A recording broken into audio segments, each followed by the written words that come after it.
We are now 12 months on from the EU referendum. 12 months since the British people voted for a brighter future for our country. 12 months since they voted to leave the European Union and embrace the world. And in 1 week's time, they have the opportunity to affirm that decision and secure that brighter future by voting for me to continue as Prime Minister. If they do, I am confident that we can fulfil the promise of Brexit together and build a Britain that is stronger, fairer, and even more prosperous than it is today.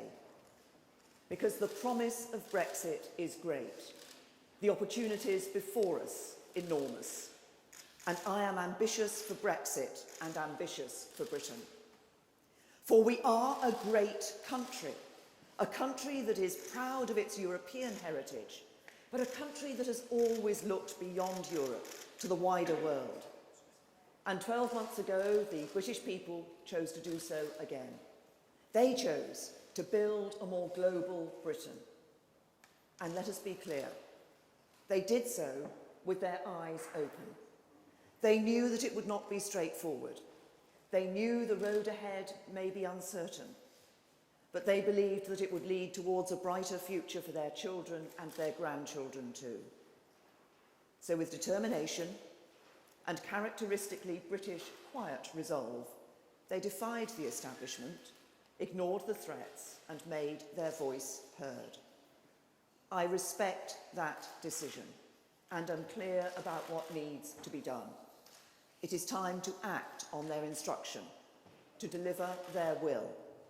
It is time to respect the decision of the British people and take Britain out of the European Union. And that is what I am ready to do from day one. I have the determination and I have the plan, a clear plan, laid out in a white paper and approved by our Parliament to get the Brexit deal for Britain. 12 negotiating objectives that provide the framework for a deal that works for the UK and for the European Union too. Certainty at every stage, so that people and businesses can plan for the future. Control of our own laws, so that we bring decision-making back to Britain. A strengthened United Kingdom, so that we all move forward together. The common travel area with Ireland maintained, with no return to the borders of the past. Control of immigration, so that our immigration system serves the national interest. Rights for EU nationals in Britain and British nationals in the EU secured. Rights for workers enhanced. Free trade with European markets. New trade agreements for British goods and services with other countries around the world. A leading role in science and innovation. Continued cooperation to tackle crime and terrorism. And a phased approach to a new relationship delivering a smooth and orderly Brexit. That is my clear plan for Brexit. 12 objectives that amount to one ambitious goal. A new, deep and special partnership between a successful EU and a successful Britain. But that is not the limit of my ambition. I want to do more. Because Brexit is not a process, but an opportunity. It is this generation's chance to shape a brighter future for our country. So I want us to work together to fulfil the promise of Brexit too. Because if we get Brexit right, then together we can do great things. We can build a Britain beyond Brexit that is stronger, fairer, and even more prosperous than it is today. A Britain beyond Brexit that is more global and outward-looking. A Britain alive with possibilities, more confident in itself, more united and more secure. A country our children and grandchildren are proud to call home. If we get Brexit right, we can be a confident, self-governing country once again. A country that takes the decisions that matter to Britain here in Britain. We will be able to control our own borders, ensuring that we continue to attract the brightest and the best to work or study in this country, but ensuring we have control over that process so that it is managed properly and that our immigration system genuinely serves the national interest. Because while controlled immigration can bring great benefits, filling skills shortages, delivering public services, making British businesses the world beaters they often are. When the numbers get too high, it is difficult to build a cohesive society and a united country. We will be able to control our own money, no longer paying huge sums to the European Union every year, but spending that money on our priorities here at home. Things like the new Shared Prosperity Fund we will put in place, replacing ineffective and restrictive EU structural funds with a new UK-based scheme whose sole purpose will be to reduce the inequalities that exist within and between the four nations of our United Kingdom. We will be able to control our own laws, bringing the jurisdiction of the European Court of Justice to an end and returning decision-making authority to this country, as the public demanded that we should. That means we will be able to control our own affairs, putting us firmly in control of our own future. And if we get Brexit right, I am confident that future will be bright. As we pursue a bold and ambitious free trade agreement between the UK and the European Union, and as we get out into the world to do new trade deals with old friends and new allies around the globe, the opportunities for our economy will be great. We've already started discussions on future trade ties with countries like Australia, New Zealand and India, while countries including China, Brazil, the United States and the Gulf states have expressed their interest in striking trade deals with us as soon as they can. Set free from the shackles of EU control, we will be a great global trading nation once again, bringing new jobs and new opportunities for ordinary working families here at home. As we build the new modern industrial strategy I've set out, we will attract and invest in new high-paid, high-skilled jobs and spread prosperity and opportunity across the country. And we will invest in the next generation so that people growing up in Britain today are ready and able to seize the opportunities ahead.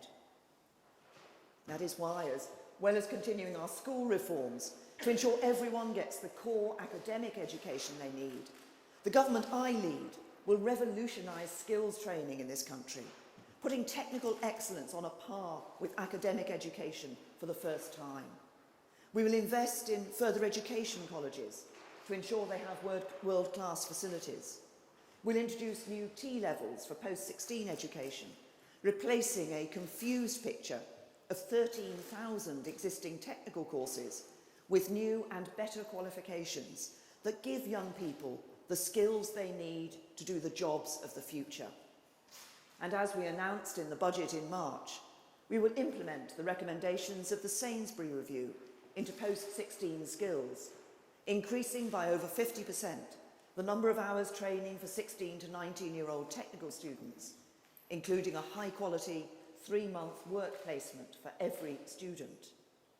That means that when those students qualify, they will be genuinely work-ready and able to make the most of the opportunities ahead. And in support of all this, the government I lead will invest in a new generation of institutes of technology in every major city in England. Important new institutions, providing sought-after skills for local, regional and national industry. They will be encouraged to develop their own local identity, to make sure they meet the skills needs of local employers. And they will give young people the chance to get a good job and put down roots in their local communities, the place they want to call home. We will do all this because for Britain to succeed after Brexit, we need to make the most of every talent and ensure no person or community is left behind. And that's what I mean by fulfilling the promise of Brexit. And as we come together behind this great national mission to make a success of Brexit and of the opportunities it brings, we will build a more united country as our shared values, interests and aspirations bring us together. The government I lead will invest in the institutions that bring us together as a country. Things like our vital public services, our schools, our hospitals, our NHS. The NHS is the essence of solidarity in our United Kingdom, an institution that binds us all together, the symbol of our commitment to each other, between young and old, those who have and those who do not, and the healthy and the sick. So the government I lead will give the NHS its full support and back it with the resources it needs, increasing spending by a minimum of £8 billion in real terms over the next 5 years, an increase in real funding per head of the population for every year of the Parliament. Our schools can be the great driver of social mobility in Britain, the means by which we change the greatest injustice in Britain today, the fact that your life is so often determined, not by your efforts and talents, but by where you come from, who your parents are, and who you know. I want Britain after Brexit to be the world's great meritocracy. It means making Britain a country where everyone, of whatever background, has the chance to go as far as their talent and their hard work will take them. A country that asks not where you've come from, but where you are going to, where all that matters is the talent you have and how hard you're prepared to work. So the government I lead will continue to transform education in this country, with more good schools, more and fairer funding, and yes, we will lift the ban that stops people establishing selective schools in England too. Because for too long, politicians have said to people and communities who are crying out for change that they can't have what they want. For too long, politicians have said if you're rich or well off, you can have a selective education for your child. You can send them to a selective private school. You can move to a better catchment area or afford to send them long distances to get the education you want. Yet for too long, those same politicians have sought to deny that right to others, to ordinary working people up and down this land. That is a scandal, and we will bring it to an end. And we will do all this because despite all the progress we've made in our schools over the past 7 years, there are still nearly 1 million children in schools that are not just good enough. And if you live in the Midlands or here in the North, you have less chance of attending a good school than children in the South. If we are to fulfil the promise of Brexit together, that injustice has to end. If we are to fulfil the promise of Brexit, we need to ensure the benefits of that promise are shared by all. But we can only do this with an economy that is strong and secure. We can only do this with an economy based on sound money and responsible economic management. An economy run by a government that is committed to bringing the deficit down and getting the country back to living within its means. We can only do this with a government that understands that if you cannot manage your money properly, you won't command the confidence of investors at home or abroad. A government that knows that if you can't manage your money properly, investment will dry up, taxes will rise, and businesses and the jobs they provide will flee from our shores, and ordinary working people will pay the price. We can only do this if we get Brexit right. This is the prize, the opportunity that is within reach. A stronger, more secure and prosperous nation, a brighter, fairer future for all. And that's what excites me about the years ahead, what I am working towards. What motivates me to do what I do and put myself at the service of ordinary working people. And it's what makes the decision you face next week so vital, this election so important. Because make no mistake, not everyone shares this view. They say we're too small and too insignificant, that Britain can't do it, that the British people are not up to the task. In short, they don't believe in Britain. And if that's where you start, you have no hope of getting the right deal for Britain in Europe. You can't negotiate the right Brexit deal for Britain if you don't believe in Britain. You can't fight for Britain if you don't have confidence in our strengths and in all that we have to offer. You can only deliver Brexit if you believe in Brexit. You can only fight for Britain if you believe in Britain. You can only deliver for Britain if you have the strength, the plan and the determination to see it through. And what we know in this election is that the only other person that can be Prime Minister in 7 days' time is simply not up to the job. He doesn't believe in Britain. He doesn't have a plan. He doesn't have what it takes. And after last night, it's clearer than ever that just 11 days after the election, when the negotiations begin, Jeremy Corbyn's focus wouldn't be on trying to negotiate a deal for Britain in Europe, but on trying to stitch up a deal with Nicola Sturgeon and the rest. Yet it is on the success of those crucial Brexit negotiations that everything else we want as a country will depend. If we don't get Brexit right, if we don't make a success of the next 5 years, our economic prosperity will suffer, jobs and livelihoods will be put at risk, and with them, the security and peace of mind of working families. We won't have the opportunities we want for our children.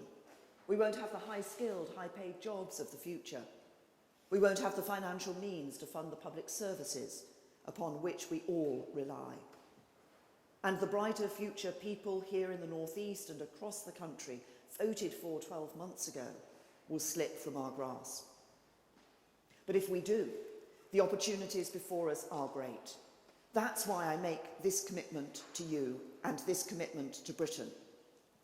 If we stand together and you vote to back me and strengthen my hand, I'll fight to get the best Brexit deal for Britain.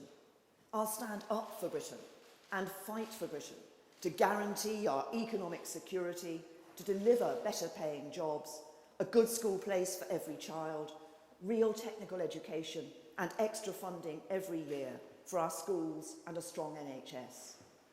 And I'll stand up for Britain to ensure we control and reduce immigration when we leave the EU. This is my plan for Britain, a plan for Brexit and beyond. But the brighter future we want for our country will not just happen. This great national moment needs a great national effort in which we pull together with a unity of purpose. And however we voted in the referendum last June, we come together with a determination to make a success of the years ahead. Because together we can do great things. As I've said many times in the past, people can have faith in me because I have faith in them. I believe in the British people. I believe that with determination, ingenuity and common sense, we can use this moment of great national change to shape a better future for Britain. So this is the time to choose.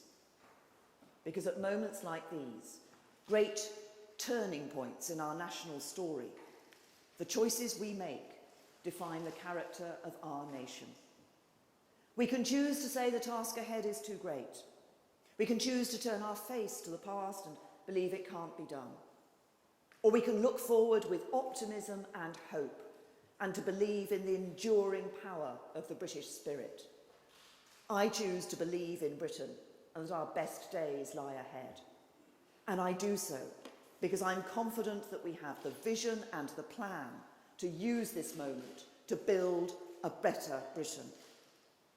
So over the next 7 days, I will fight to earn every vote in this election, because every vote will count to strengthen my hand in the Brexit negotiations, and every vote will be a step towards that brighter future that we can build beyond Brexit together. That is why I will be campaigning in all corners of this country in the week ahead, and why I will be reaching out to everyone in every community. Because this election is not about the old tribal politics of the past, but about looking to the future, about securing that future for the generations still to come, and about doing what's right in the national interest. Whoever you are and however you have voted before, if you put your trust in me, back me, I will work every day to build a better future for your family and your community. If you put your trust in me, back me, I will work every day to make a success of Brexit and build a Britain our children and grandchildren are proud to call home. If you put your trust in me, back me, I will strive to be a leader worthy of our great country. And together, we will fulfil the promise of Brexit and build a stronger, fairer, more prosperous country. A country that works not just for a privileged few, but for everyone. Thank you.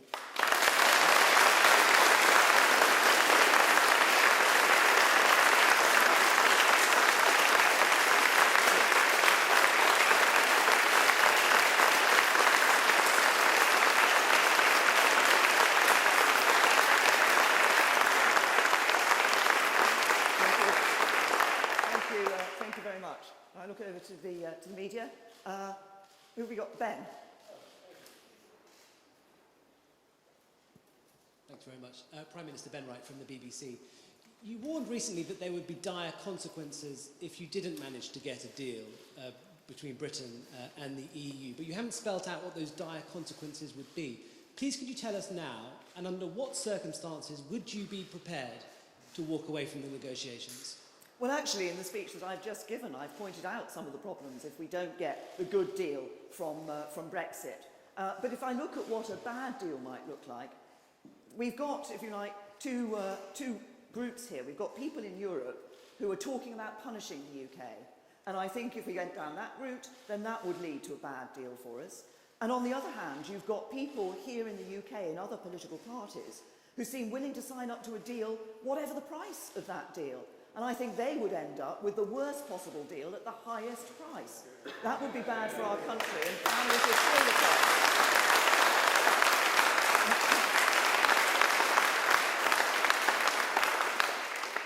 Emily. Emily Morgan from ITV News. Prime Minister, I wonder if you can tell us how you think the campaign is going. Did you ever think in your wildest nightmares that the party would be where it is now, just a week before polling day? And if I may, can you tell us what you have done to try and persuade President Trump not to pull out of the Paris Climate Agreement? Well, first of all, the campaign, I'm doing what I've been doing right from the beginning of the campaign, which is getting out and about, getting around the country. I'll be in every corner of the country over the next few days, taking this message out to people of the clear choice that they have on the 8th of June, because there's only one of two people who's going to be Prime Minister, me or Jeremy Corbyn, but also talking about not just the importance of getting the Brexit negotiations right, but what kind of future we can build together beyond Brexit. Because the question people have to ask themselves is not about how they voted before, but who do they want to see leading this country in the Brexit negotiations and leading this country for the future. And you asked about President Trump and the Paris Agreement on climate change. We retain our commitment. We're a leading nation in the world in terms of dealing with climate change. And it was only at the G7 last week that I was making clear to President Trump, as were other leaders sitting around that table, the importance we attach to the Paris Agreement. Michael?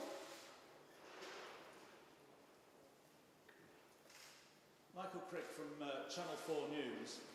Isn't the reason why you're doing so badly is that whenever people ask you about policy, all we get are cliches and platitudes? And we've seen the same today. People think there's nothing there. Now, let's get something straight, shall we? You mentioned the £8 billion for the health service. You mentioned managing money. Where is the £8 billion coming from? Well, first of all, Michael, what we have published is a manifesto that addresses the big challenges that this country faces, not just over the next 5 years, but beyond. And we have set out clearly some of the hard choices that need to be made, but how we will address those challenges. You ask about extra funding being put into the NHS. Let's just look at our record of funding on the NHS. It is through the growth... just Mr. Two Microphones, just wait a minute. We have shown that with the growth of the economy, we are able to ensure that we are putting that extra money into the NHS.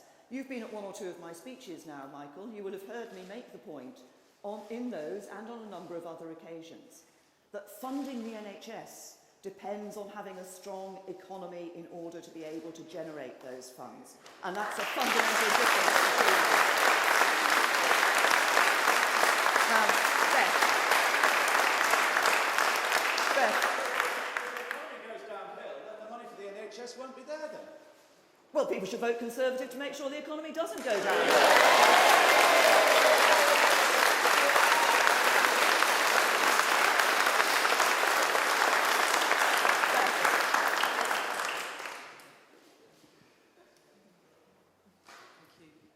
Rigby. Thank you. Beth Rigby, Sky News. Prime Minister, just to go back to Michael's point about the economy, you talk about immigration being too high, but many experts will say that if you cut it to the tens of thousands, the economy will take a hit, and that will affect all our children's futures.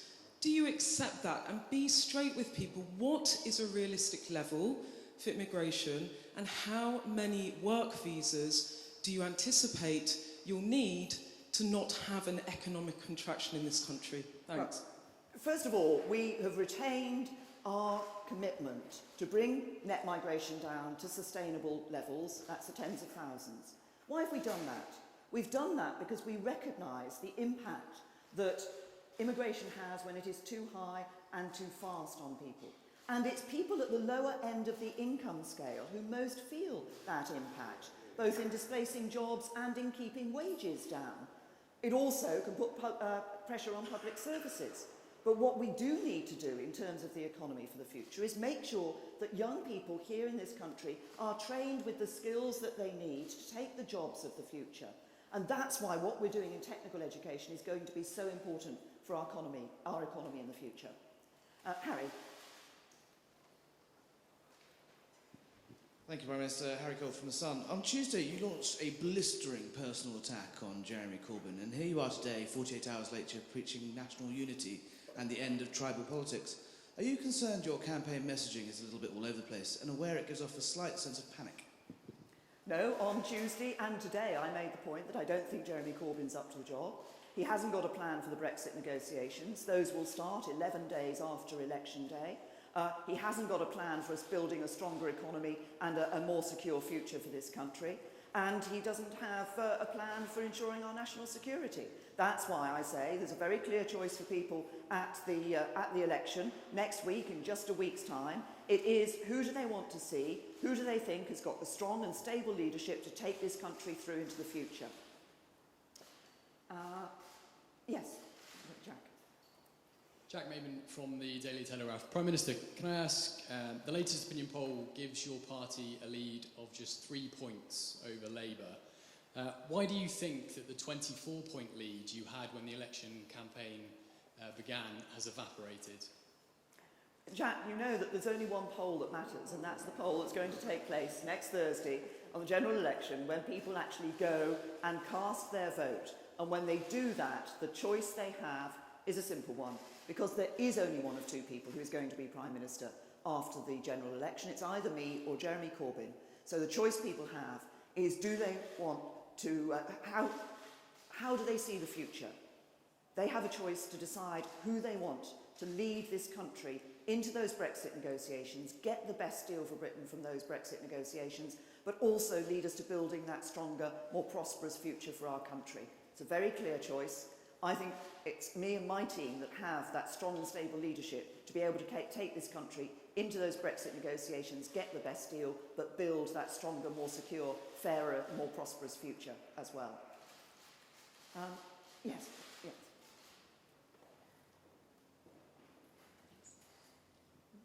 Heather Stewart from The Guardian. Prime Minister, you're a feminist. Your candidate in Darlington, the constituency where we boarded the blue battle bus in Battle Bus this morning, Peter Cuthbertson, has said in the past that a woman's sexual history should be brought to bear in rape trials because, I quote, "Of course it's relevant how promiscuous a woman is in determining how likely it is that she consented, and a woman of low morals is more likely to consent to sex and to lie." Is he an appropriate person to be in your team and to represent you to the voters, do you think? Well, Peter has made clear that his views have changed. You say that you reference my own position on some of these things. I have been very clear as Home Secretary over 6 years and continuing as Prime Minister, a number of issues that I've been addressing, particularly around domestic violence. We're seeing more people willing to come forward and report allegations of rape, and we're actually seeing more prosecutions for rape. I think we have seen a step change in the way that the police and the criminal justice system deals with these cases, but we need to keep looking at this. That's why we've announced that we will bring in a single piece of domestic violence legislation with a clear definition of domestic violence. because we need to keep ensuring that we're dealing with this so that we eradicate this abuse of women that we see in our country. And it's not just abuse of women, of course, because domestic violence can take place against men as well, and we should never forget that. Ben. Thank you, Prime Minister. Ben Glaze, Daily Mirror. If I can just bring you back to President Trump and Paris. You said over the weekend that you and others told him about the importance that you attach to the climate deal. Will it be a bit of a blow then if this evening he does abandon the Paris deal, and what would that mean for the special relationship? Well, we did, at the G7, we discussed the climate change issue and the Paris Agreement. As I've said, I made clear the UK's position in the Paris Agreement. We've ratified that agreement. We believe that was an important international agreement, and we indeed played a role in ensuring that that agreement was achieved. Others have made the same view. Now, it's up to the President of the United States to decide what position the United States is going to take on this matter, but we retain our commitment to the Paris Agreement.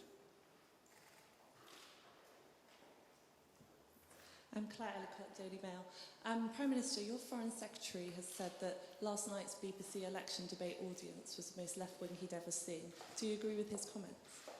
Well, what I think about last night's debate is that Amber Rudd did an absolutely excellent job.